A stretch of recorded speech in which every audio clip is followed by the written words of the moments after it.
호스피스야말로 천사들의 모임이다.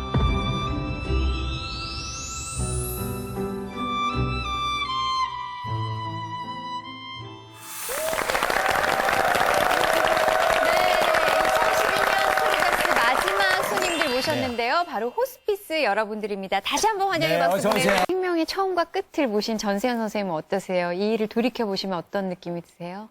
의사로서 경제적인 면을 보면은 산부인과가 훨씬 나았습니다. 지금보다도 수입이 2배 이상 했으니까. 네, 그렇죠. 하지만은 제 인생이 어떤 것인가를 돌아보게 하고 또 날마다 죽음을 접하면서 인생을 어떻게 사는 것이 가장 잘 살 수 있는 것인가. 그래서 저는 그렇게 생각합니다. 오늘 할 수 있는 일은 내일로 미루지 말고 내가 사랑할 수 있는 것은 오늘 최대한해서 사랑을 해줘라. 아마 그게 가장 큰 보람이 아닌가 싶습니다. 생명처럼 숭고한 게 어디 있겠습니까? 네. 그렇죠? 자, 이제 다음 탑 스토리로 넘어가겠습니다. 만나볼까요?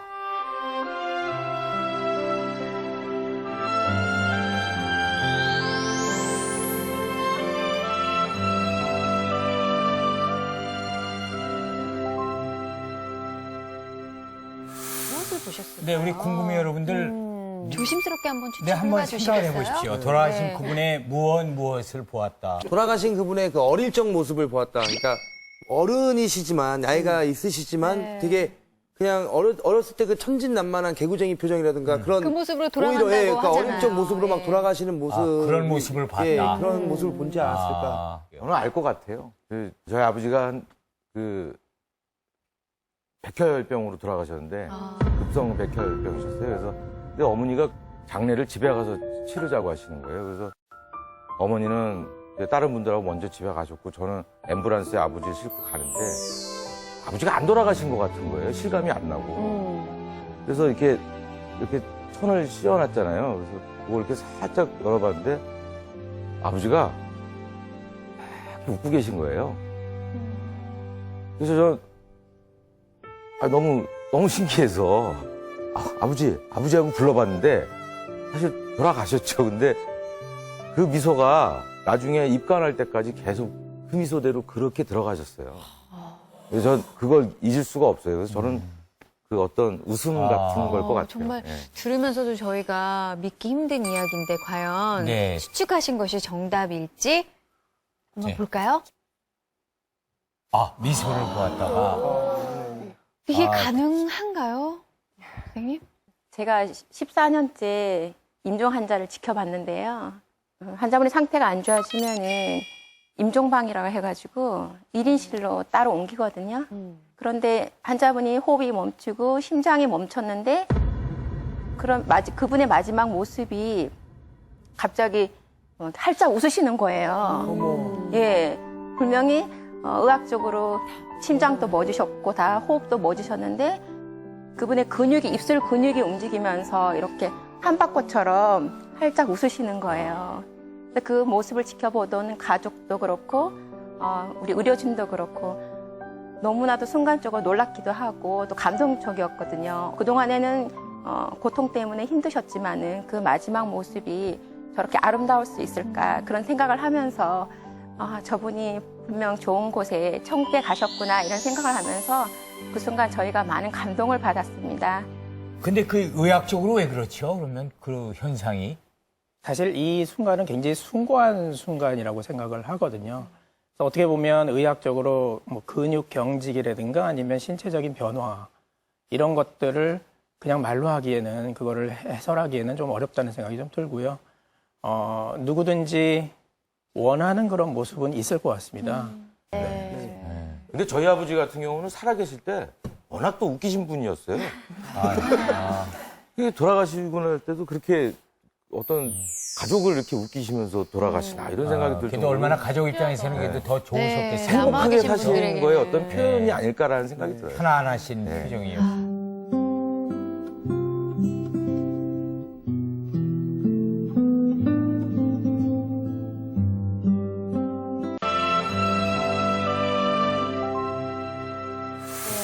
어떤 내용이었는지 좀 전해주시겠어요? 네, 제가 말씀드리겠습니다. 네. 죽은 아이의 일기장을 조금 시간이 지난 다음에 어머니께서 들고 오셔서 저한테 보여주시고 한번 같이 느꼈으면 좋겠다 그렇게 봤었던 경험이 있습니다. 그 아이는 고등학교 여자아이였고요. 물론 암 환자였죠. 그래서 처음에 진단됐었을 때서부터 좀 진행이 돼 있었기 때문에 이제 의학적으로 항암 치료라든가 이런 쪽으로 도움을 받기는 어려울 거라고 그렇게 판단이 됐고요. 집에서 좀 임종을 맞이하는 게 좋겠다. 이제 큰 아이이기 때문에 그래서 한 2달 정도를 집에서 지내게 됐고요. 그 2달 동안은 매일 이렇게 일기를 쓰는 과정에서 어떻게 보면 여러 가지 이제 여고생들이 하고 싶은 일상적인 일들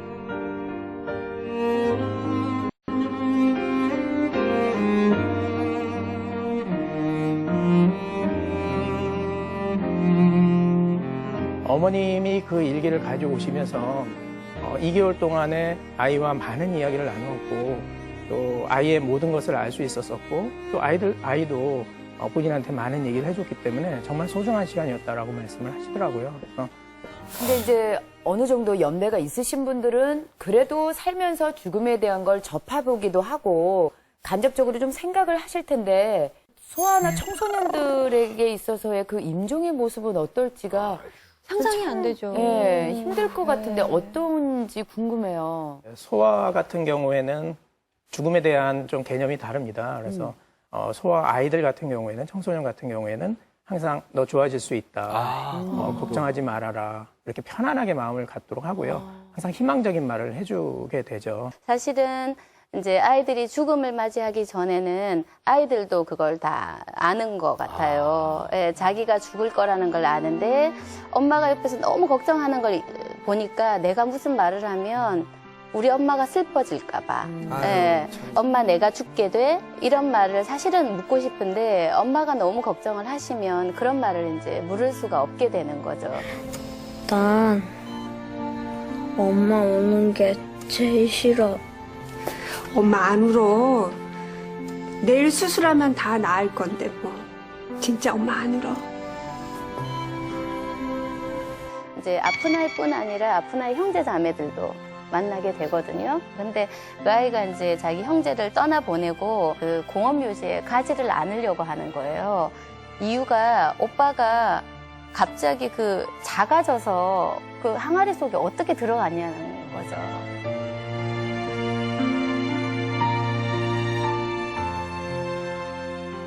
그런 때 아이들만을 위한 특별한 접근이 좀 필요하지 않나 하는 생각을 좀 하게 되죠. 참 가슴 아픈 얘기인데요. 또 그러면 내 기억에 남았던 환자들 얘기를 좀 몇 분 더 들어볼까요? 젊은 여자 환자분이셨고요. 그 혼자 아이를 키우는 엄마셨어요.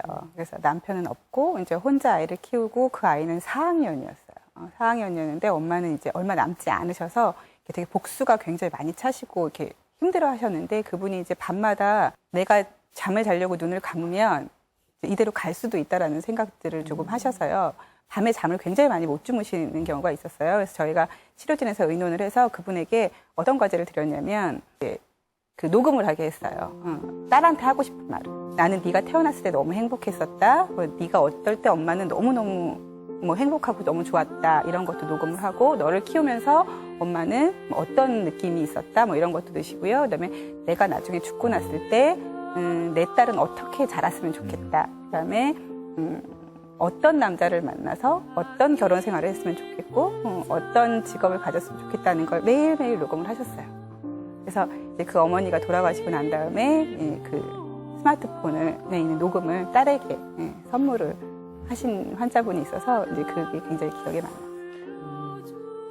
환자분한테 미안한 생각 드는 분이 하나 있어요.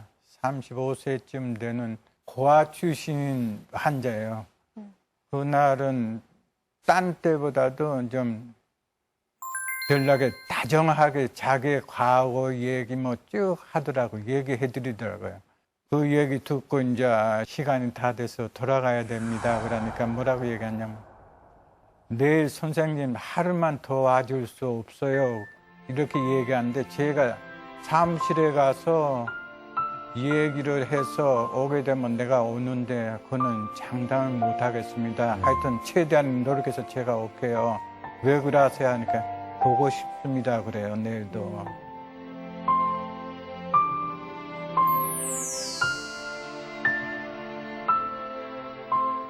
힘드니까 내일은 쉬시고 다음에 가세요. 그래서 안 갔어요. 그랬더니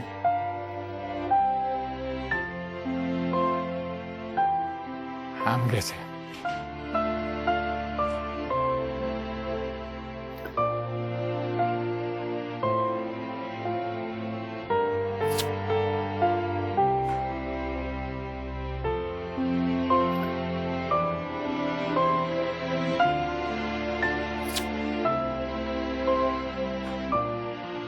그날 가서 몇 년이 됐는데 그것이 마음속에 항상 있어요.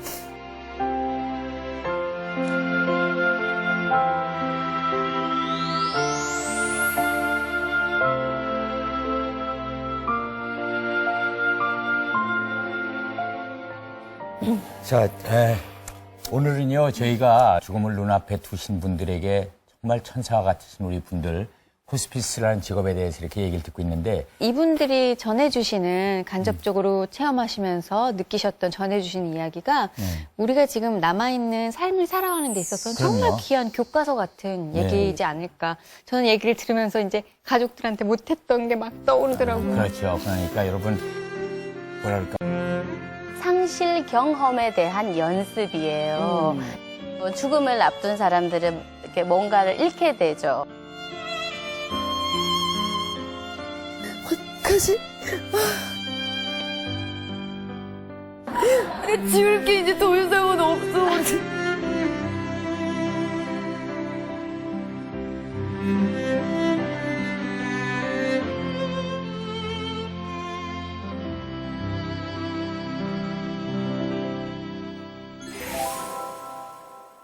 저희가 오늘 유경수 선생님과 함께 누리치료를 체험해보기 위해서요. 우리 궁금이 여러분들께 네네. 녹화 전에 뭔가를 써달라고 요청을 드렸었죠. 한번 네. 보여주실까요? 네. 선생님의 지도 아래 시작해보겠습니다. 자, 이제 치료를 어떻게 하는지 한번 좀 보여주십시오. 네. 대부분 이제 놀이라 그러면 신나고 즐거운 것만 이제 생각을 하시게 되죠. 근데 오늘은 조금 상실에 대한 거기 때문에 조금 무거운 경험이에요. 이 경험은 아무도 사실 하고 싶어 하지 않은 경험이죠. 별로 기분이 좋거나 하진 않지만 우리 누구나가 겪게 되는 일이기도 한 거죠. 기록할 때 어떠셨는지 모르겠어요. 저는 진짜 되게 고민 많이 했어요. 지금 보면은 문항이 가장 소중한 물건, 가장 좋아하는 활동, 중요하다고 여기는 가치, 가장 사랑하는 사람 이렇게 쓰라고 하는데 이게 너무 쓰기가 힘든 거예요, 다른 것들. 생각을 안 하면서 살잖아요, 우리가. 오늘 저희가 하게 될 건 상실 경험에 대한 연습이에요. 사실은 이제 죽음을 앞둔 사람들은 이렇게 뭔가를 잃게 되죠. 예, 그 경험을 우리가 한번 연습해 보는 거예요. 네. 그러면 제가 이야기를 천천히 읽어 드릴게요. 그래서 조금 차분한 마음으로 눈을 감으셔도 좋고 뭐 조용히 이렇게 눈을 위로 뜨시고 생각을 하셔도 좋아요. 때는 화사한 봄날입니다. 오랜 겨울이 끝나고 예쁜 꽃들이 피어나고 옷차림도 가벼워지기 시작한 아름다운 봄날. 당신은 젊고 하고 있는 일에도 성공을 거두고 인정받고 있으며 삶에 큰 고민 없이 행복한 나날을 보내고 있습니다. 그러던 어느 날 샤워를 하러 들어갔다가 비누칠을 하였을 때 목과 한쪽 유방에 작은 덩어리가 있는 것을 발견하게 되었습니다. 자, 이제 눈을 뜨시고 이것을 느꼈을 때 두 항목을 먼저 한번 지워보세요. 가장 쉽게 버릴 수 있는 것, 일단 잃을 수 있는 것. 아이라이너를 지워요. 웬만하면 포기할 수 없는 건데. 여기 중에서 내가 그래도 제일 쉬운 것. 지우기 쉬운 거. 네. 저는 시어머니 통장을 지웠습니다. 아이라이너와 휴대폰.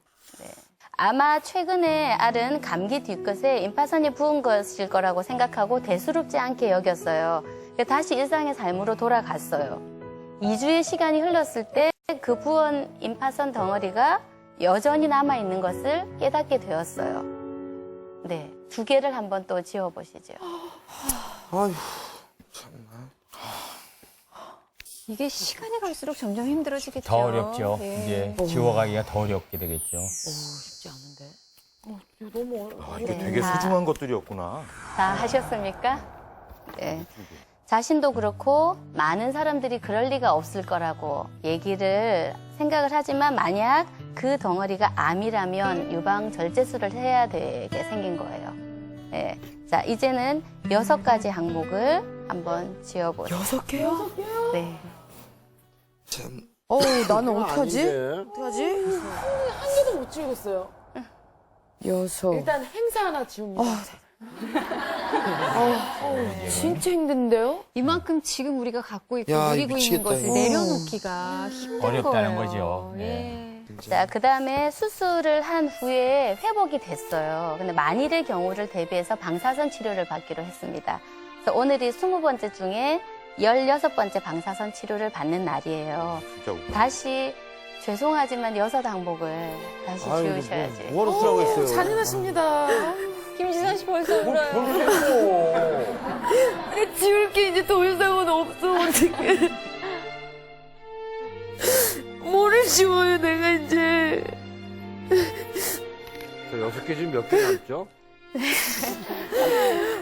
지울 게 없어. 나 진짜 뭐 지워야 되나? 뭘 지워야 되나? 나 미치겠다. 어떻게 콧구멍 지워요, 콧구멍.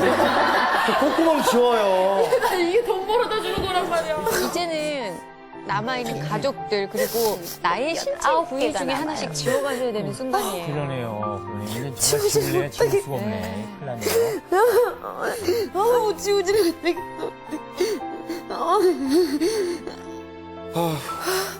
이건 뭐 정말 우리가 경험하는 건데 또 사실은 굉장히 힘든 경험인 거죠. 그러니까 이런 감정들을 저희는 지금 놀이 경험. 치료를 통해 체험을 하는 것이지만 그렇죠. 말기암 당사자, 환자분들은 아유. 일상이 지금 진행이 되고 있는 거예요. 이런 상황들이. 이건 현실인데, 그죠? 돌아보니 2년이 지났어요. 폐 전이가 근데 됐대요. 그래서 느낌은 천국과 지옥을 왔다 갔다 하는 느낌이 들고 항암 치료 시작하면서 무척 힘이 들고 아프고 화가 나기도 합니다. 가족과 친구와 의사에게 화난 감정을 퍼붓기도 하고 살고 싶지만 음식이 잘 들어가지도 않아요. 자, 이제 4가지 항목을 지워주세요. 이제 4가지 항목을 지워주세요.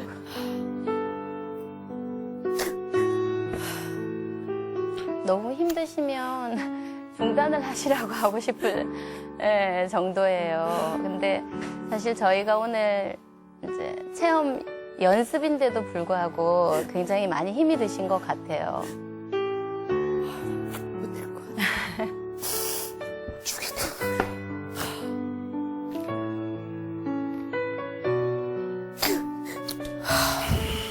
저희 체험을 하시는 궁금이 여러분께서 이 전 단계부터 이미 다 펜을 내려놓으셨어요. 그러신 것 같아요. 이제는 나의 사랑하는 가족들, 남편, 자녀까지 다 지워야 하는 순간이 아마도. 됐거든요. 네. 여러분이 느낀 감정 중에서 대표적인 감정을 한번 좀 나눠보시면 좋을 것 같아요. 저 같은 경우는 제일 빨리 지워지는 게 가장 소중한 물건이에요. 물건은 아무 필요가 없다는 생각이 드네요. 그러게요. 가장 어려운 거는 어떤 거였어요? 내가 이거 왜 지워야 돼? 막 이런 거. 이거 저희가 이걸 작성할 때 참 재미로 작성을 했어요. 신체 부위 중에서 그래서 정유리 씨도 뭐 엉덩이 넣자, 뭐 가슴을 넣자, 막 이랬는데 정말로 정말 이렇게까지 저는 가슴이 아플 줄 몰랐어요. 저 같은 경우는 사실 좀 놀라운 게 지우다 보니까 어머니나 자식보다 어머니 아내를 먼저 지울 수 있을 것 같았는데 아내 하나 남네요. 아내. 솔직히 좀 기분이 많이 좀 나빴습니다. 하다가 왜 이런 거 지우라 그러지? 해도 너무한다. 화가 나는 게 이런 너무 화가 시스템 나서 자체가 불쾌한 게 아니라 유 선생님이 불쾌했어요. 진짜 선생님이 되게 미운 거예요. 처음에는 말을 너무 그러니까 나긋나긋하게 그런 얘기를 하시면서 지우라고 네, 하는데 네. 너무 얄미운 거예요, 사실은요. 맞아요. 예, 죄송합니다. 내가 네, 아니, 미워할 사람이 있다는 게 다행이죠. 그게 예. 이제 저희의 할 일이기도 하니까요. 미워요, 선생님. 네, 미워하세요. 미워해도 돼요. 네. 까만색 옷이 싫어요. 아, 죄송해요. 아, 왜 까만색 옷 입고 오셨어요? 죄송해요. 혼자만. 깜짝 놀랐습니다. 그러니까 한마디로 지금 말해서